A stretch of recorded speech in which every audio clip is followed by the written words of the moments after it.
Management economics అంటే manager economics యొక్క behaviour గురించి మాట్లాడడం అంటే క్లోజ్ టు మైక్రో ఎకనామిక్స్ అనమాట. అంటే చిన్న చిన్న ఎకనామిక్స్ ఉంటాయి కదా, సో దానికి క్లోజ్గా ఉంటుంది అనమాట. అంటే లైక్ మేనేజ్ చేయడం చిన్న చిన్న ఎకనామిక్స్ అంటే కంపేర్ పెద్దగా చిన్నగా ఉంటాయి. ఐ మీన్ మనం ఈ ఒక ఇండస్ట్రీ అనుకోవచ్చు, ఒక లైక్ మాల్ అనుకోవచ్చు, సో దానికి దగ్గరగా ఉంటుంది మేనేజ్ చేయొచ్చు. Operates against the drawbacks of micro economics అంటే పెద్ద పెద్ద ఎకనామిక్స్ అంటే లైక్ అదర్ కంట్రీస్లో బేసిస్ ఉంటాయి. లాస్ట్ గ్రూప్ ఆఫ్ మెంబర్స్ ఉంటే అదే మైక్రో ఎకనామిక్స్ అంటారు. సో దాంట్లో వచ్చిన డ్రాబ్యాక్స్ని మనం ఓవర్కమ్ చేయడానికి ఇది ఉపయోగపడుతుంది అనమాట. నార్మేటివ్ స్టేట్మెంట్ రాసిన అంటే ఖచ్చితంగా చేయాలి అంటే లైక్ ఏదైనా ఉంటే దాన్ని ఖచ్చితంగా చేయాలని చెప్పడానికి ఉపయోగపడుతుంది అనమాట.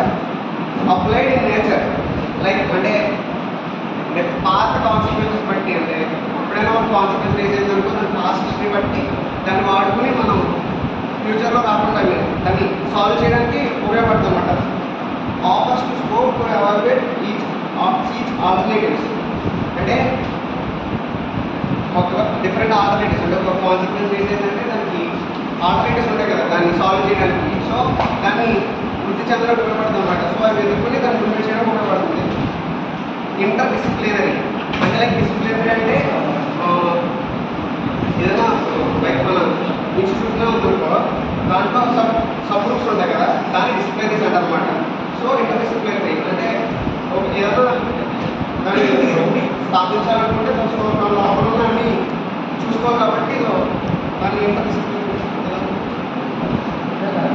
Assumptions and limitations. Assumption means ఊహించుకోవడం లైక్ మన ప్రొడక్ట్ అవ్వాలన్నా దాన్ని ఎలా ఉండాలి, ఎలా ఉంచుకోవాలి, ఎలా చూసుకోవాలని మనం ముందు అసంప్షన్ చేసుకుని సో అంటే దాని పాటు లిమిటేషన్స్ పెట్టుకుని దాన్ని మార్కెట్లో రీచ్ చేస్తాం కదా. లైక్